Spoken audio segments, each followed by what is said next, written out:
Would you guys welcome my friend Louis Giglio?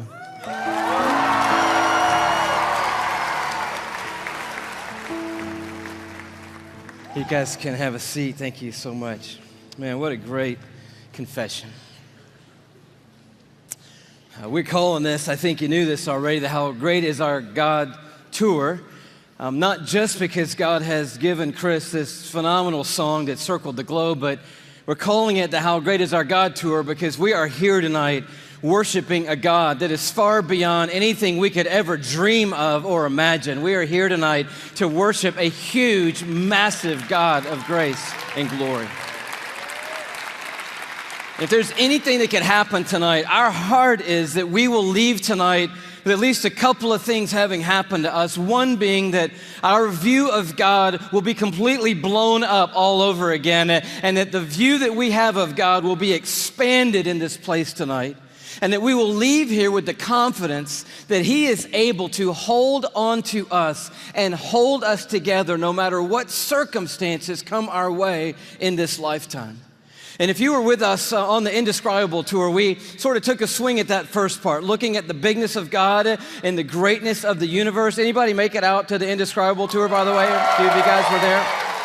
The story of it in a nutshell was that the heavens are telling the glory of God. Their expanse declares the work of His hands. In other words, all you have to do is look up and you see the size of the God that we're worshiping tonight. We ended that, just a little review, with this galaxy right here, the Whirlpool Galaxy. You're like, man alive, we're talking about astronomy at a Christian worship service. Why not? The God that we're worshiping tonight is the one who created that right there. It's called the darling of astronomy.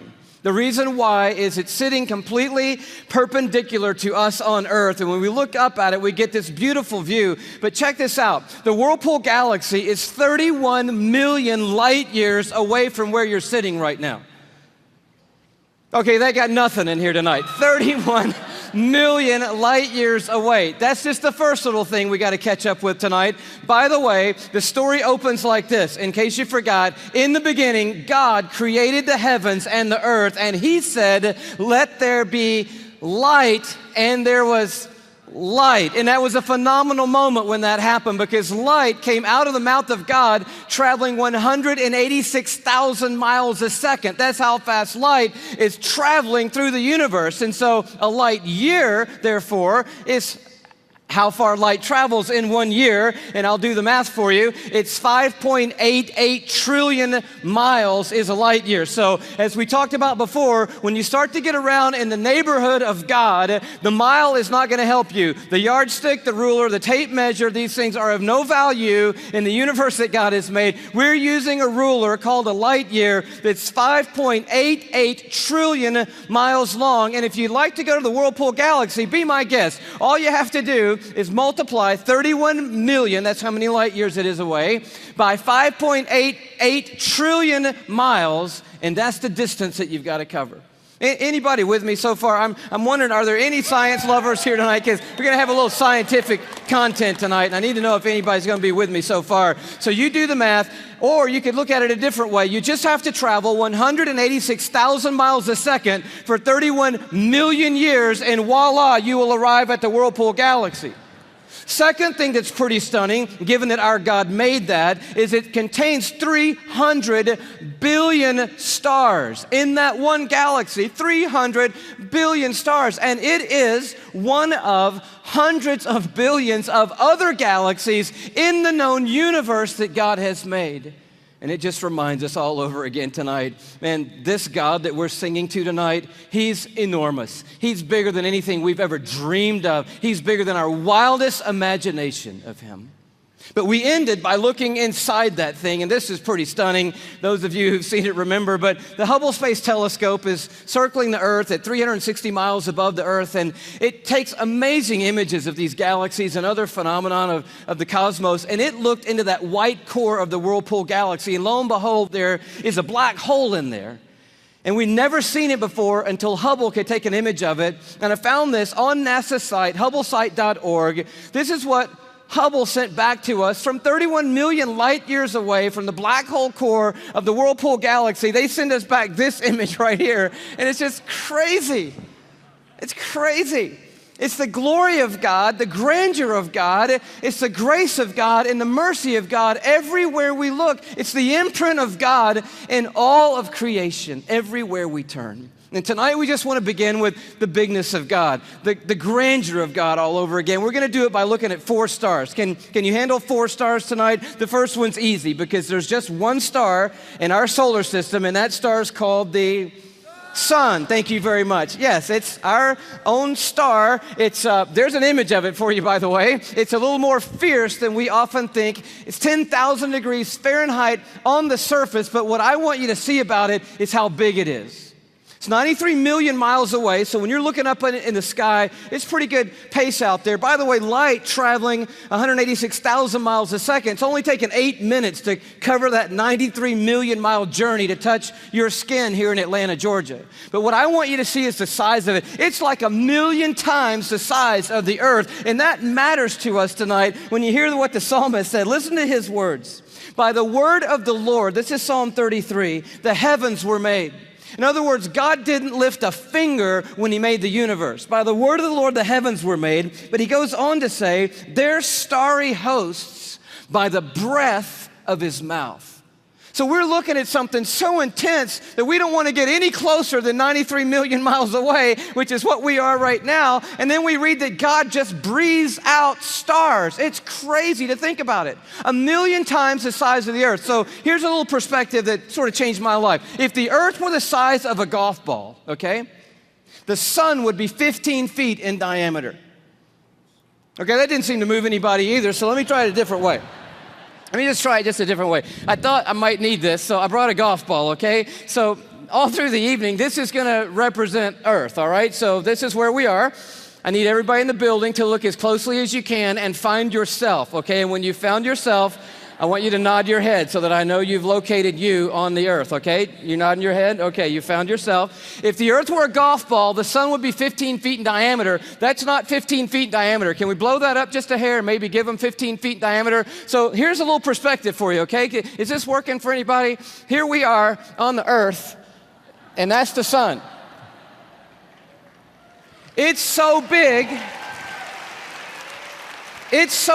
you could put 960,000 Earths inside the sun. So if the earth were a golf ball and the sun were 15 feet in diameter, you could put 960,000 golf balls inside that 15-foot diameter sun. That's enough golf balls, by the way, because I know that seems like a big number, to fill a school bus with golf balls could fit inside the 15-foot in diameter sun. It's a massive star, and it's one of hundreds of billions of stars in the Milky Way galaxy, our cul-de-sac in the neighborhood called the cosmos that God has made. It's huge, and we're worshiping a star-breathing God tonight. But I want to tell you about the second star, okay?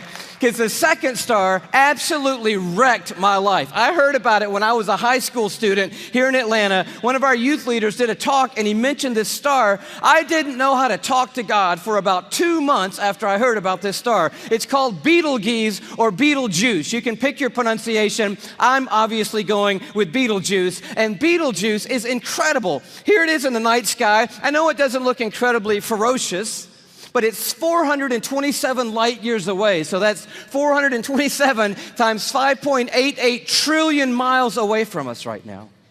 Draw it in a little closer with the Hubble Space Telescope, and you can start to get a little bit of the feeling of its intensity. But this is the crazy thing about Betelgeuse. Are you ready for this? Betelgeuse is twice the size. Are you ready? You think I'm going to say twice the size of the sun? Oh no, it's twice the size of the Earth's orbit around the sun, Betelgeuse is. It's crazy. If the earth were a golf ball, Betelgeuse would be the height of 6 Empire State Buildings on top of each other. Now, come on, have you seen the Empire State Building? I mean, maybe what you're gonna need to do is gather the family, get a golf ball, get some plane tickets, and fly up to New York. And you're gonna go into Midtown, you're gonna take your golf ball and put it on the sidewalk outside the Empire State Building. Don't worry about people thinking you're crazy. They're not even going to notice you in New York. You're going to go across the street. You're going to look up at the Empire State Building and imagine 5 more Empire State Buildings on top of the Empire State Building. That's Betelgeuse, and that's the earth, and somewhere you're on it.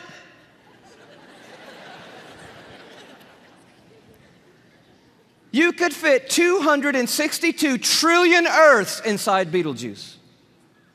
So if the Earth were a golf ball, that would be enough golf balls to fill up the Superdome with golf balls.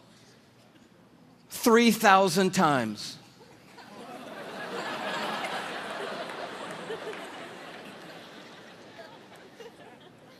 When I heard that as a teenager, that stumped me right there.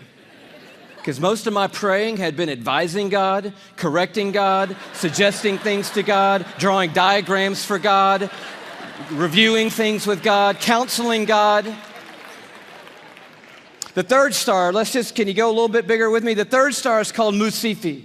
Here it is in the night sky. It's that gold star to the top left. We have the big image of it. It's 3,000 light years away, but I just want you to see it in the span of all these little glittering stars so that you know that at times when you look up at night, it is not just twinkle, twinkle, little star, how I wonder what you are. I'm telling you what you are. What you are is intense and huge and massive and ferocious is what you are. And this one used to be called Herschel's Garnet Star. Check it out. If the Earth were a golf ball,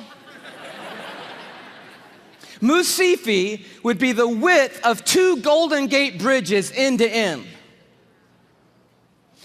Apparently, you're going to need to go from New York to the West Coast.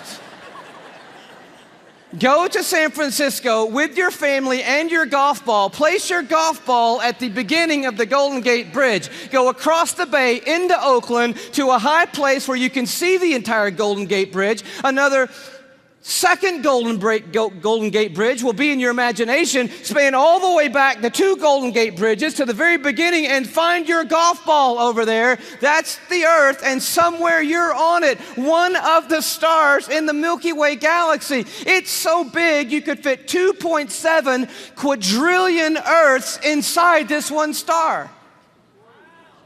Thank you so much. Where have you been all night? Now, quadrillion we have not talked about, and I need to explain this just briefly because I don't know about you, but I do not understand the national debt or any numbers bigger than about $875.28. I get that number. Go bigger than that, I don't know. But you need to understand a quadrillion, okay? Because this star is crazy big. A quadrillion, let's do it this way. Everybody knows a million, right? How many of you know what a million is? You can kind of get your head around a million. Everybody? All right. You know that a billion's 1,000 million, and a trillion is 1,000 billion, and a quadrillion is 1,000 trillion, right? Everybody knew that? Here's the perspective. This changed my life, right? A million seconds ago, 12 days ago. Isn't that cool? See, that saves you doing that on your little calculator at home, which I dare you to try to do when you get home tonight. But a billion seconds ago, you're thinking, oh my goodness, if it's 12 days ago, I'm going all the way back to like September with you, Louis. This must be crazy, right? How about May 1975 is a billion seconds ago? You're like, whoa, that's a little bit bigger than a million. Oh yeah. A trillion seconds ago, you're like, I'm on the 1800s. No. Christopher Columbus? No. 29,700 BC is a trillion seconds ago. A quadrillion seconds ago, 30,800,000 years ago is a quadrillion seconds ago. We're talking about a really large number, and Musifi is so big, you could put 2.7 quadrillion Earths inside this one star. But it is not even the biggest star we have found. I love science. And science has just brought us the largest star they found. It's called, are you ready for this? Canis Majoris. Now, I'm no linguist, but that's a cool name for the biggest star we've found so far. I think that means the big dog star, and that's exactly what it is. I bring it to you as a little bitty purple, glow just to the right of center there. But Canis Majoris, oh wow. If the Earth were a golf ball, Canis Majoris would be the height of Mount Everest.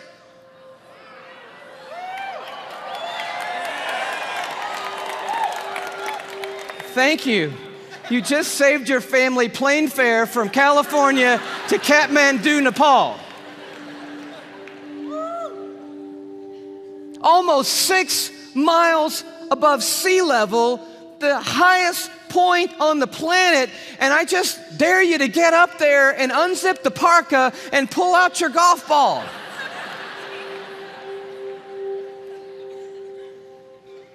You could fit 7 quadrillion Earths inside Canis Majoris. That's enough Earths, if the Earth were a golf ball, to cover the entire state of Texas in golf balls, 22 inches deep. You see the one you're on?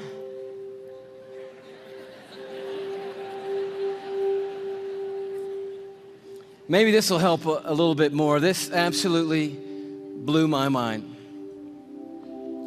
Just a little journey through our solar system. Everyone knows our planets and sort of how we fit in to the story here. You see really quickly that we're not even the biggest deal in our own solar system, but as Earth comes by, you have to know tonight that we are living on a privileged planet. Anyone would tell you we're living at one of the most special places, if not the most special place in all of creation. But Neptune comes by and Saturn and then Jupiter, and you're like, okay, we're not all that big, even in our own little cul-de-sac.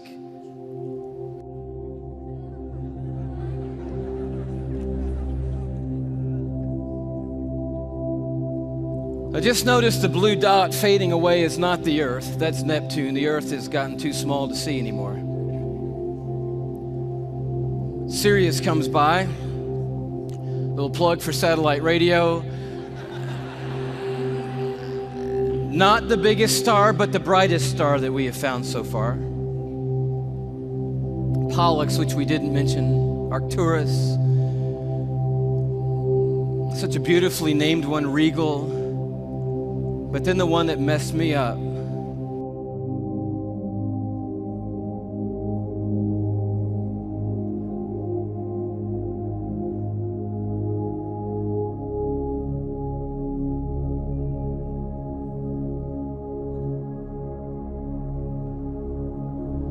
Our third star, Musifi.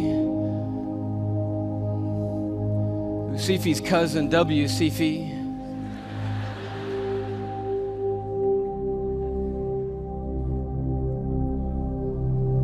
And Canis Majoris.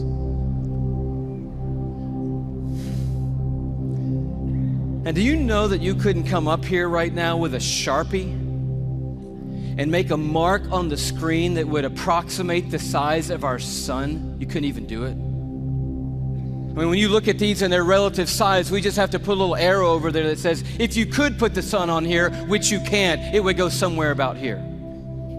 And can you hang on that for me? And when you see this, I don't know what happens to you, but I'll tell you what happens to me. A shrinking feeling comes over me, and it's not a bad shrinking feeling, it's a good shrinking feeling. Because sin, it has a way of shrinking God down in our minds and puffing us up in our own estimation. But just a glance into the universe that God has made resizes everything in a heartbeat. And you realize tonight we are worshiping an unrivaled, uncontested God of all kind of might and power and glory and awe, there's none like him anywhere in all of creation tonight. We are not here worshiping some little teeny tiny God. We are the teeny tiny ones, you and me. We are small and weak and fragile and frail. We are, you and me tonight, one of 6.5 billion people on this little golf ball sized planet in this massive universe that God has made. But I'll tell you, the miracle of tonight is crazy, and crazier to me than the size of any star. Is that though we are but a vapor, you and me, and tiny and frail, we are marked by majesty. And we have been created in the very image of the God who breathes out the stars and put the universe into place. You and I are fashioned and formed and ordained by the God of all creation. We are fearfully and wonderfully made, you and I. We are a miracle. You're a miracle sitting in the building tonight. If I could just remind you just for a moment, you are somebody incredibly special. Let me just dial back to the beginning, and I know you know this already, but in the very, very beginning, here's how you happened, okay? One cell from your mom found one cell from your dad. Now, there's more involved than that, but that's enough for us right now. And by the way, we should applaud the one cell from your dad, because that one cell did a pretty heroic thing to be the one cell in the story that we're talking about tonight. One cell from your mom met up with one cell from your dad, each one carrying 23 chromosomes. The one from your mom was carrying half of her DNA. The one from your dad was carrying half of his DNA. And those two cells met and merged into one single cell. And when they did, those chromosomes matched, and they began to form together a brand new DNA code. Using 4 characters, 4 nucleotides, they begin to write out what we have now discovered is the 3 billion character description of who you are, written in the language of God. They wrote out your DNA, your human genome of 3 billion characters made up of those 4 simple nucleotides. And when they did, they described who God had ordained you to be. In that one little simple cell. Scientists say if you took the DNA out of that one little cell and stretched it out, that DNA would be 6 feet long, 3 billion characters stretched out to 6 feet long. So amazing that if I were to read your DNA, reading 1 character per second, night and day, it would take me 96 years just to read the description of you. And when they formed together, they wrote out and painted a picture which had never been written before in the history of humankind.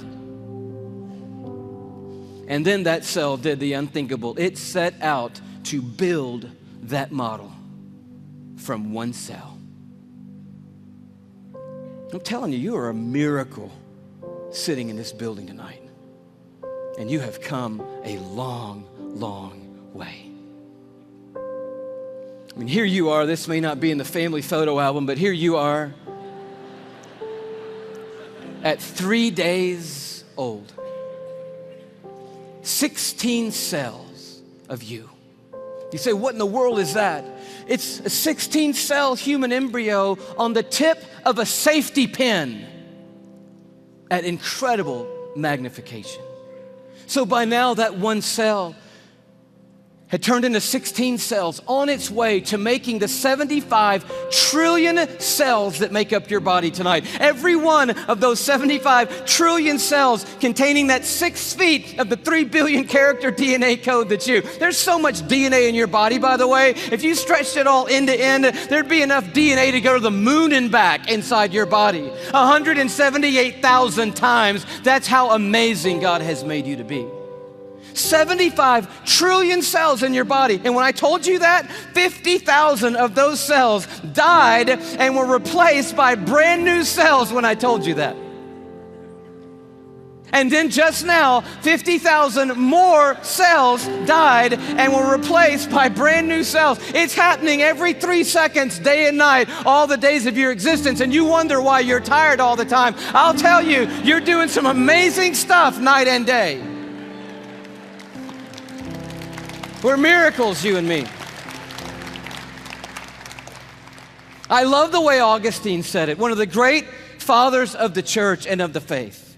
He just nailed it when he said it like this. Men go abroad to wonder at the height of mountains, the huge waves of the sea, the long course of rivers, the vast compass of the ocean, the circular motion of the stars. But they pass by themselves and they don't even notice. In the womb, miracles happening every moment. Here you are at 5 months in the womb. You remember those days? Those were the good old days. And just miracles happening every second. Let me tell you about one.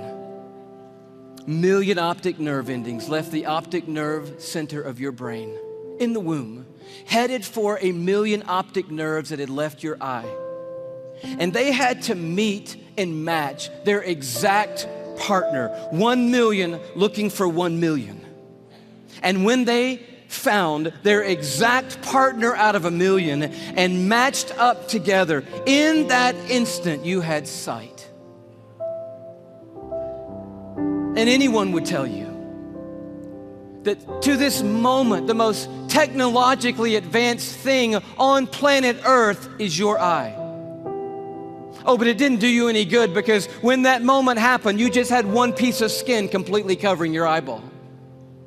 But as I read in one textbook, miraculously and mysteriously at about the 6th month, a little cutting device appeared and it cut perfectly that piece of skin. And you had eyelids for the very first time in your mother's womb. You are fearfully and wonderfully made.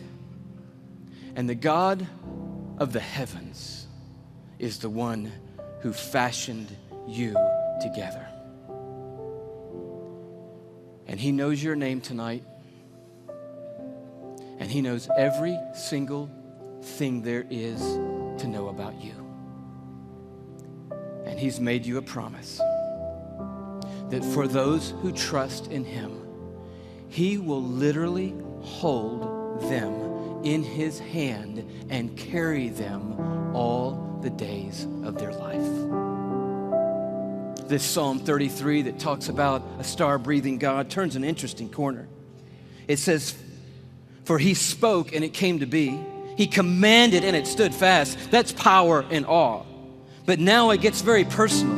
From heaven, the Lord looks down and sees all mankind. From his dwelling place, he watches all who live on earth. He who forms the hearts of them all and is intimately acquainted with everything they do. And then he goes even further. And he says, "The eyes of the Lord are on those who fear him, on those who hope in his unfailing love." And here comes this promise: to deliver them from death and to keep them alive in famine.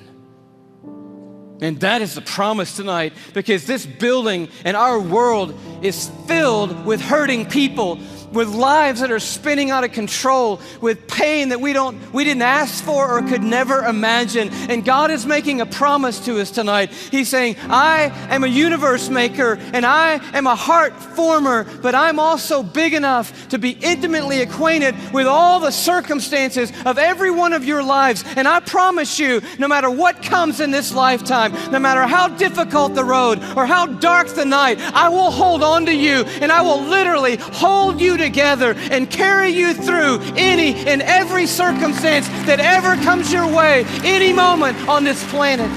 It's the promise of God.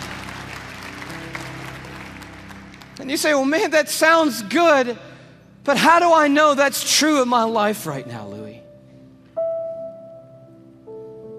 I mean, that's really what we want to know tonight.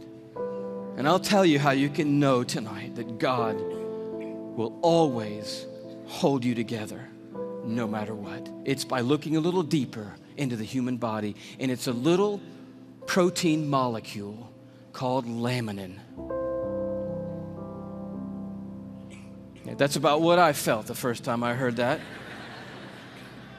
Long story short, the tour was winding down last time around. We were in Tyler, Texas. The night was over. A guy walks up to me. I wish I could tell you the whole story. It was so of God. Introduces himself to me, says, "How are you doing? I just wanted to say hello." I said, "It's nice to meet you." He says, "You guys winding the tour down? Where are you going to go from here?" I said, "Well, I'm on my way back home to Atlanta, Georgia." He said, "Well, what's next for you?" I said, "I'm going to be preaching the next 2 Sundays for my pastor back in Atlanta." He said, "Oh, cool. What are you preaching on?" I said, "Well, the series is on the glory of God in the human body." He said, "That's really amazing. I'm a molecular biologist at the university down the road. Give me your talk." And I was like, oh, wow, I wasn't quite yet ready to unload the talk for a molecular biologist. So I kind of stumbled through what I had, and he's kind of being kind and gracious and like, that's good. And then he says, "Well, what's your big left hook? You got to have a left hook, a big finish, right?" I said, "I don't have a left hook yet." He said, "Oh, Louis, oh man, your left hook is laminin." And I'm totally blank on laminin. And he goes, Louis, it's a cell adhesion molecule. Protein molecule?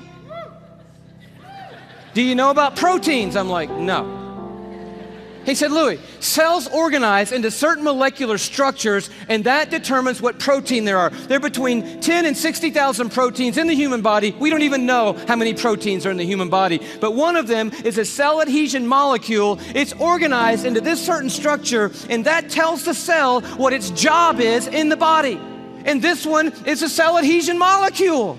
And I'm like, all right. He said, no, Louis, it's like the rebar of the human body. The steel they put in the concrete when they lay the foundations of things, it's that stuff. It's holding your membranes together. It's the glue of the human body, Louis. It's laminin. You got to tell them about laminin.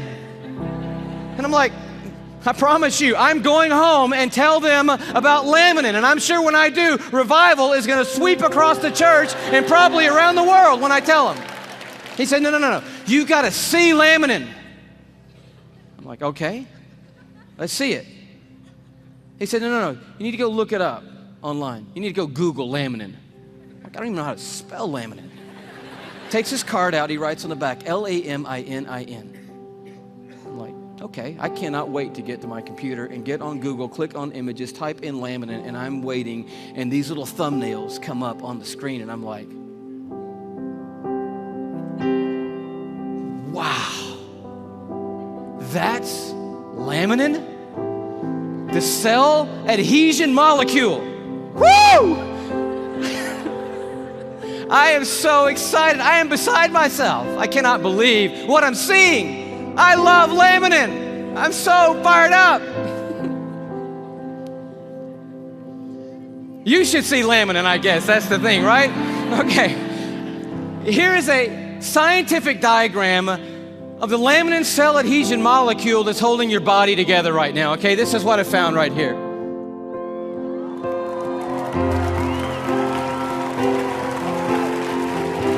No, come on, that's crazy. That's just crazy.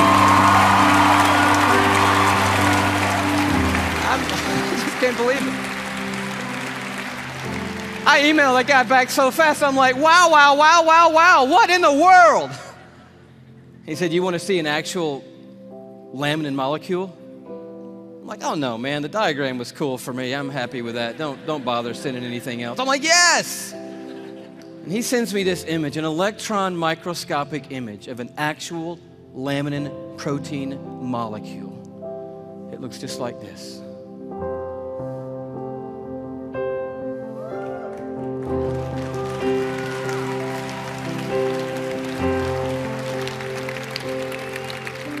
I'm like, how crazy is that?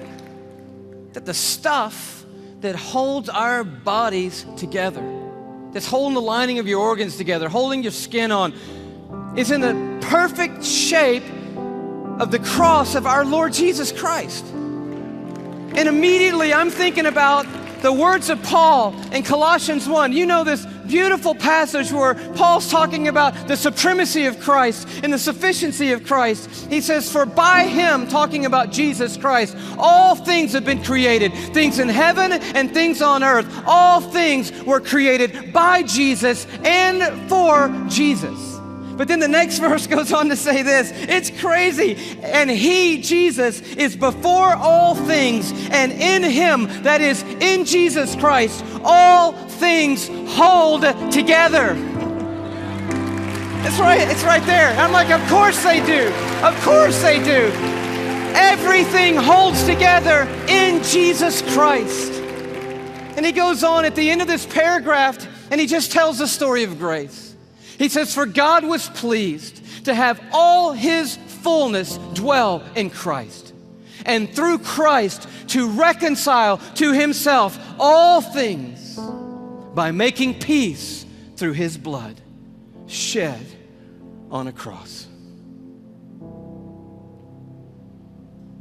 So you're at the toughest place in your life. How can you know that God is going to hold you together and bring you through? You know, because there is a cross standing over history, and it is looming over this building tonight. It is the place where the star breather became the sin bearer, where the universe maker became mankind's Savior.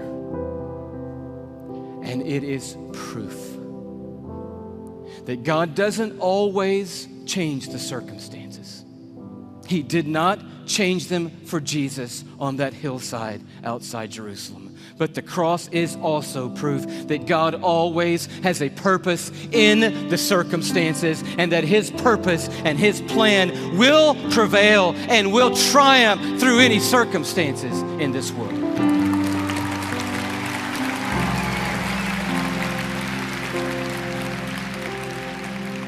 So we just close with this question. It's found right in the middle of an interesting chapter in Isaiah 40 where it just talks about the expanse of God. He stretches out the heavens like a curtain, like a tent to dwell in. He leads forth the starry host one by one and calls them each by name. But then it takes a turn. And the writer of Isaiah says, "So why do you say, O Jacob? And why do you complain, O Israel? My way is hidden from the Lord."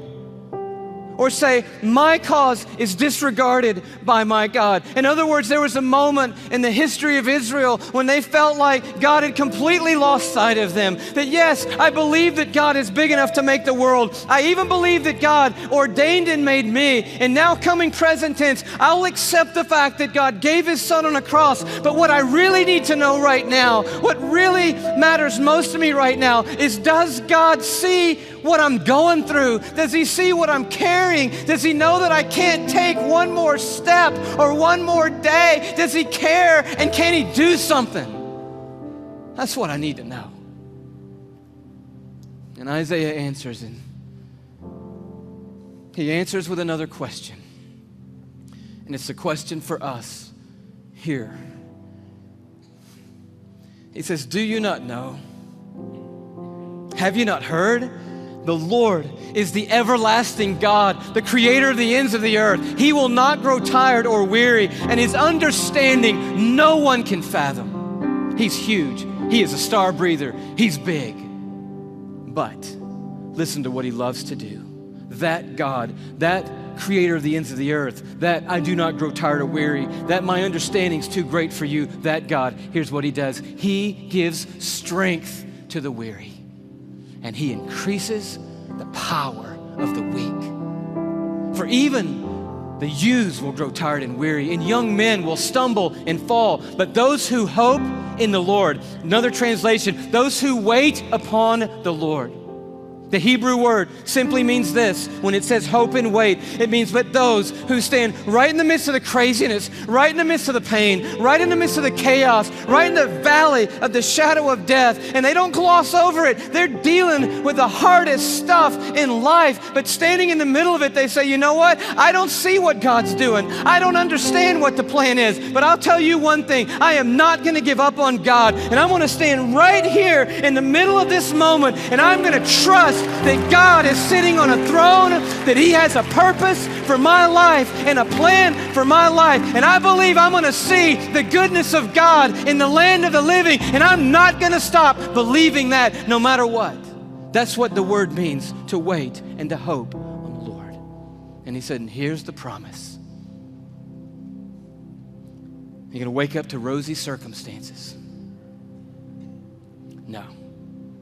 Oh, He can do that, and He does do that. But the promise is greater than that. He said, those who wait upon the Lord, here's what I promise: I will renew your strength. And when you think you can't take one more breath, I'll give you enough to keep going on. And enough to keep going on. And enough to keep going on. And to keep going, and to keep going, and to keep going. You keep hoping, and I'll keep causing strength to rise when you hope. And you'll keep going, and you will feel like you have been swept up on the wings of eagles, and you will run and not get weary, and walk through it all and not faint. He said, I will hold you even when you let go of me, I'm not gonna let go of you. Did you know there are millions and millions and millions of microscopic crosses holding you together right now? And one giant, glorious cross of Jesus Christ that's holding every one of us that's trusted in Him onto the Heavenly Father and holding the Heavenly Father onto us. And it's going to keep holding us onto Him, that cross, forever and ever and ever and ever. We will never not be carried by the strong hand of a universe-making God, and He will bring us through. That is the promise of the everlasting God. Amen. God bless you. Bless you. Bless you.